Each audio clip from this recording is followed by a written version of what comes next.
My daughter-in-law sent me a text on a Tuesday morning. I remember because I was sitting at my kitchen table in Oakville, drinking my second coffee, watching the snow come down over the backyard.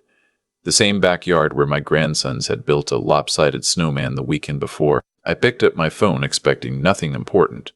The text read, "Hi Douglas, just wanted to say we're so grateful for everything you do for the boys. You've been so generous with the hockey registration and the gear. We really do appreciate it, but I wanted to let you know, my mom is coming up from Calgary for Christmas this year, and she's only here for a few days. We thought it would be nicer to keep it just immediate family. Hope you understand." I read it twice. Then a third time. I had paid $11,000 in hockey fees, equipment, and tournament travel costs that year alone. My two grandsons, twins, 10 years old, played AAA hockey in the Greater Toronto area. Anyone who knows hockey in Canada knows what that means. The registration alone was over $4,000 per kid. Add skates, sticks, helmets, the works. Add the weekend tournaments in Ottawa, in London, in Kingston. Hotel rooms, gas, meals on the road. I had been there for every single one. Not because anyone asked me to be, because those boys were the greatest joy of my life since their grandmother passed 3 years ago. And now I was not immediate family. I set my phone face down on the table and sat there for a long moment, just listening to the wind outside. My wife Helen had loved Christmas. She'd been gone since the January before last. Pancreatic cancer, 7 weeks from diagnosis to the end. Her son Andrew was her boy through and through her same dark eyes, her same stubbornness, her same ability to make any room feel warmer just by being in it. At least that's who I thought he was. Let me back up. Andrew had married Sandra 6 years ago. The wedding was beautiful, held at a vineyard outside of Niagara-on-the-Lake in September. I liked Sandra well enough from the start. She was organized, driven, worked in pharmaceutical sales. She was good to Andrew, or at least she seemed to be. And when the twins came along, Liam and Connor, I fell completely in love. I drove down from Oakville every week to help out. I babysat when Sandra went back to work. I took the boys to the park, to the library, to the science center downtown. When Helen got sick, those boys were what kept me going. After Helen died, I threw myself even harder into being a grandfather. I started attending their hockey practices on Wednesday evenings. I drove them to early Saturday morning games when Andrew had to work. I sat in cold arenas for hours with a terrible coffee and a foam seat cushion, and I wouldn't have traded a single minute of it. The hockey fees had started as a shared thing. Andrew mentioned one spring that AAA was going to be expensive, and he wasn't sure they could swing both boys in the same season. I offered to help. I said, let me cover half. Then the equipment costs came up, and I covered those two. Then the tournament in Ottawa needed a hotel, and I said I'd take care of it. I wasn't keeping score. I wasn't building a ledger. I was a grandfather who wanted to be present, and who was fortunate enough to have the means to help. Helen and I had been careful with money our whole lives. I had a good pension from 30 years in civil engineering. The house was paid off. I was fine. But somewhere along the way, helping became expected, and expected became invisible. Sandra's mother was a woman named Brenda. She lived in Calgary with her second husband, a retired contractor named Keith, who seemed perfectly pleasant in the 2 or 3 times I'd met him. Brenda was loud, opinionated, and absolutely certain that her way of doing things was the correct way. She had strong views on diet, on screen time, on how children should be disciplined, on what constituted a proper Christmas. She visited 2 or 3 times a year, usually staying for a week at a time, sleeping in the guest room that was now somehow permanently Grandma Brenda's room, which I found out about not from Andrew, but from Liam, who mentioned it casually one afternoon when I picked him up from school. I had never been offered the guest room. I drove 40 minutes each way. The first time Brenda made me feel unwelcome was at the boys' 8th birthday party. She and I were both helping set up, and she had very firmly reorganized the cake table after I'd arranged it. Without a word to me, just moved everything I'd done and redone it her way. It was a small thing. I let it go. The second time was at Easter dinner, When she corrected something I said about Liam's reading level, apparently Sandra had told her something different, and Brenda said loudly across the table, "I think his own grandmother would know better than you, Douglas." Helen had been gone 8 months. I still let it go. The third time was harder to let go. Andrew's family had taken a trip to Banff the previous March break. Brenda and Keith had paid for the accommodation as a gift. I found out about the trip 2 days after they returned, when Connor showed me photos on the iPad. The boys had had a wonderful time. No one had mentioned the trip to me beforehand. No one had thought to ask if I wanted to join, or even to say, "We're going away for the week, just so you know." When I gently brought this up with Andrew over the phone, he was apologetic but vague. "It kind of came together last minute, Dad. Brenda had the condo booked already." A condo in Banff that sleeps 6, I thought, but I said nothing more. So when the text arrived that Tuesday morning in December, it was not the first thing. It was just the thing that finally landed differently. I put my phone down, and I thought about what I actually wanted to do. I am not a man who acts on anger.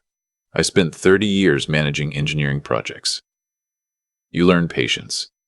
You learn to let the dust settle before you make a decision you can't walk back. So I waited a full day before I responded to Sandra's text.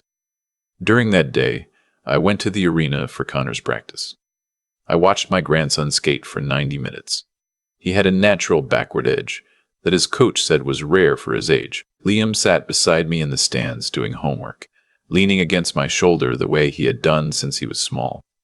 On the drive home, they argued cheerfully about which hockey card was more valuable, and I refereed from the front seat, and they both fell asleep before I turned onto their street.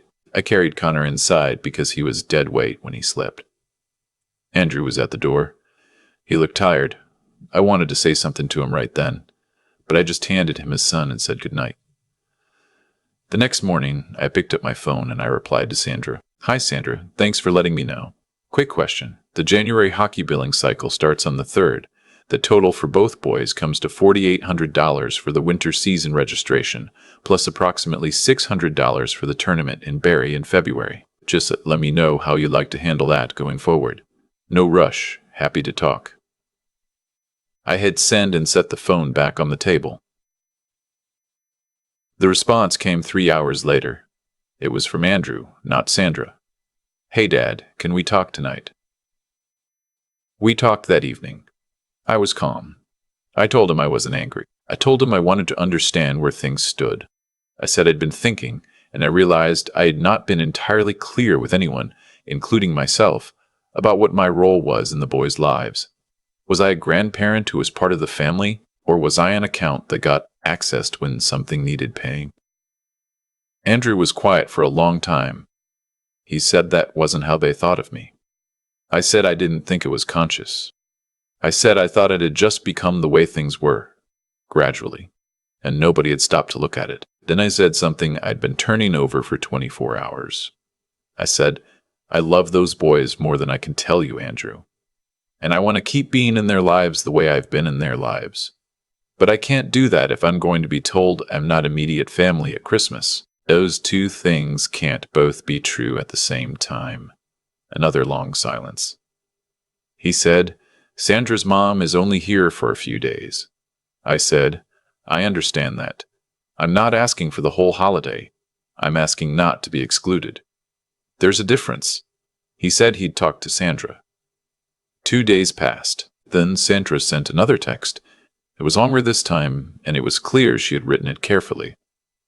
She explained that her mother had strong feelings about the holiday being intimate. She said she hoped I could understand. She said perhaps we could do a separate celebration, before or after. She said she valued our relationship. I read it, put the phone down, and called my daughter. My daughter is Rebecca. She's 41, lives in Halifax with her husband and their daughter, my granddaughter, Maeve. I don't talk about Rebecca enough when people ask about my family, because it's sometimes complicated to explain. She moved east for work 15 years ago, and we don't see each other as often as I'd like. But she calls me twice a week without fail, and she knew her mother better than anyone. She also has an extremely clear head when I need one. I told Rebecca everything. The text, the hockey costs, the Banff trip, Brenda's room, all of it. Rebecca listened without interrupting, which is a gift not everyone has. Then she said, "Dad, you already know what you need to do?" I said, "I don't want to blow up Andrew's marriage." She said, "You're not blowing up his marriage. His marriage is fine. What you're doing is deciding whether you're going to keep paying for the privilege of being treated as optional." I sat with that for a while. I want to tell you what happened next, but I want to be fair about it first. Andrew is a good man. He works hard. He loves his sons.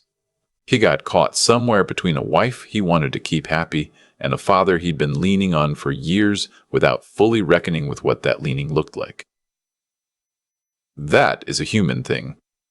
I don't say any of this with contempt toward him, but goodness is not the same as courage, and for a long time Andrew had been choosing comfort over honesty, and that had costs.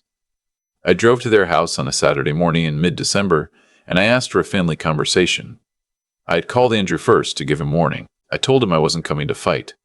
I was coming because I needed us all to be honest with each other, and I needed Sandra there, not because I wanted to confront her, but because nothing was going to get better if we kept talking around her. Andrew agreed. I think part of him was relieved. Sandra was guarded when I arrived. Brenda was not there, which I was grateful for. Andrew made coffee. We sat in the living room. The boys were upstairs playing. I started by saying thank you. I thanked Sandra for everything she did for the boys, which was genuine. She was a good mother, organized and present and engaged with their schoolwork and their friendships. I meant it, and I said I hope she knew that I'd never wanted to be a source of tension in their home. Then I said that I needed to be honest, and I hoped she could receive it in the spirit it was meant. I said I had added up the costs from the past year. Hockey registration for both boys, $1,800. Equipment, $400. Equipment, $400. Tournaments, Ottawa, London, Kingston, and the upcoming Barrie trip, approximately $3,100 in hotels, gas, and meal costs. I had also covered the cost of Liam's reading tutor over the summer, which Sandra had mentioned in passing, and I'd quietly arranged $1,800.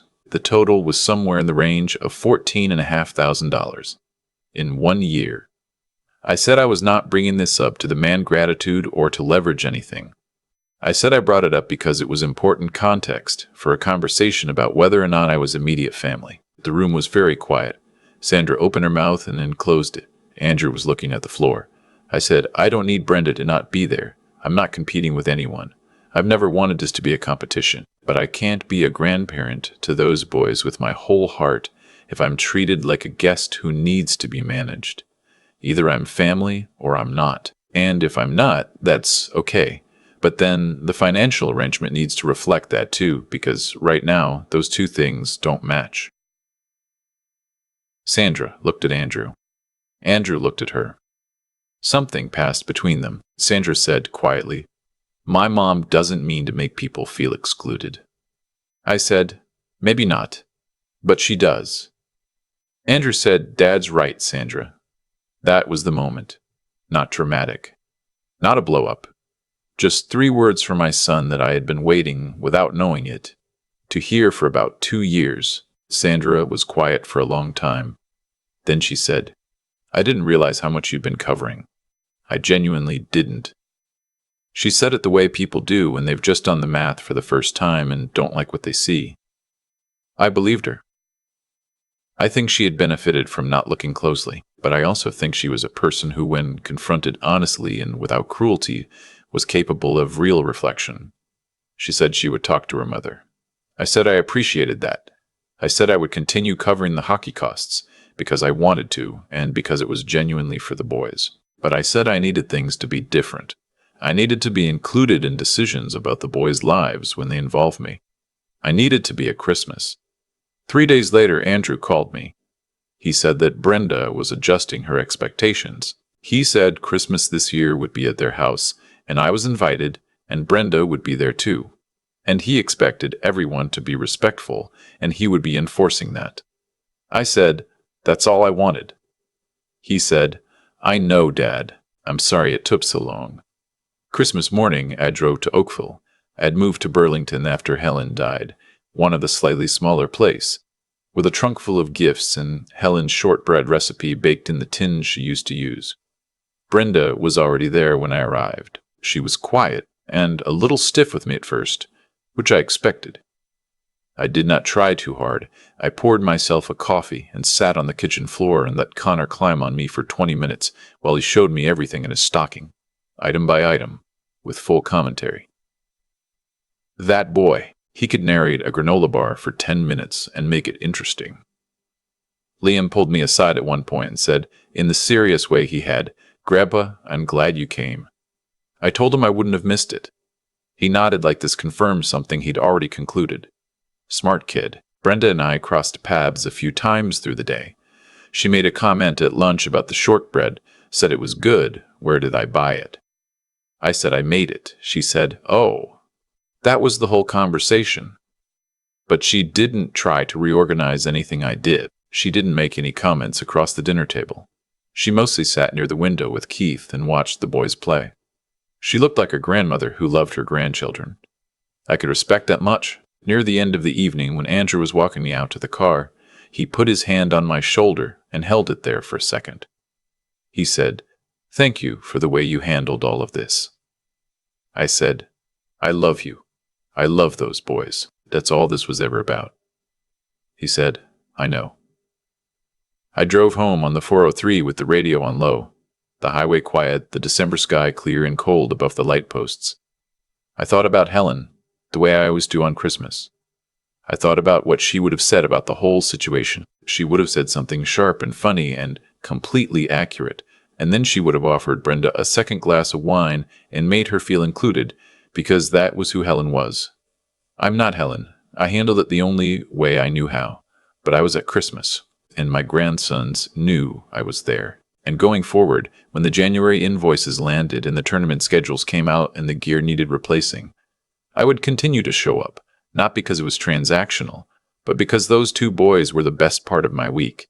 Every single week, and that was never going to change. What I would not do, not anymore, was show up quietly and hope to be noticed. I had done that long enough. If you are someone watching this and you recognize yourself, either as the person being pushed to the edges or as the person doing the pushing without fully realizing it, I hope you hear this part. It is almost never too late to have the honest conversation. It feels harder than it is. The thing people are most afraid of, losing the relationship, is usually exactly what they're guaranteeing by avoiding the truth. Andrew and I talk more now than we have in years. He calls on Sundays. We meet for lunch when I'm in Oakville. Last month he drove to Burlington with just Connor for the afternoon. No agenda, and we spent 3 hours watching a Leafs game and eating badly, and arguing about the power play. And it was one of the best afternoons I've had since Helen died. That afternoon cost nothing. That afternoon was everything, and I was immediate family for all of it. I've thought a lot about what finally made things change. Not the text, not the meeting, not even the moment Andrew said, "Dad's right." What changed things was something quieter than all of that. It was the decision to stop accepting a version of events that didn't match reality. For years I had been telling myself a comfortable story, that the arrangement was fine, that I didn't need recognition, that a good grandfather shows up without conditions and asks for nothing. And there's truth in that. Real love doesn't keep score. But there's something I had confused, and it took a long time to see it clearly. Not needing recognition is not the same as accepting invisibility. Those are two completely different things, and I had been treating them as one. What I understand now is that the way people treat you is, in part, a consequence of what you allow. Not because people are calculating or cruel. Andrew isn't, and even Sandra, at her core, is not. But we are all creatures of habit and comfort, and when someone accepts less than they deserve, quietly and without complaint, the people around them tend to stop questioning whether that's fair. It becomes the shape of things. Nobody names it. It just settles in. When I finally named it, calmly, clearly, without anger, something shifted not just in the room, but in Andrew himself. I think he had known for a while that something wasn't right. Knowing and acting are not the same thing, and what he needed was not a confrontation, but an honest conversation that gave him permission to do what he already understood was right. That's what I mean when I say this was never about Brenda. Brenda was a symptom. The real issue was a slow erosion of honesty between a father and a son. And the way that kind of erosion happens, not in one dramatic moment, but in 100 small moments where somebody chose ease over truth. What I want to say to anyone in a similar place is this: your patience is a strength, but it only works when it's paired with clarity. You can be patient and also be clear. You can be generous and also have standards. You can love someone without conditions and still insist on being treated as a full human being. These things are not in contradiction. The boys know none of this. Liam and Connor know that their grandfather comes to their games, fixes their skates, sits in cold arenas, and makes shortbread at Christmas. That's all they need to know right now. Someday, when they're older and navigating their own complicated relationships, maybe something from watching the adults in their lives will stick. That we can repair things without destroying them. That honesty, delivered with care, is an act of respect toward the person you're being honest with. That showing up, really showing up fully, not just financially, is the thing that matters. Helen would have said I waited too long. She was usually right about that kind of thing. But I got there, and I was home for Christmas.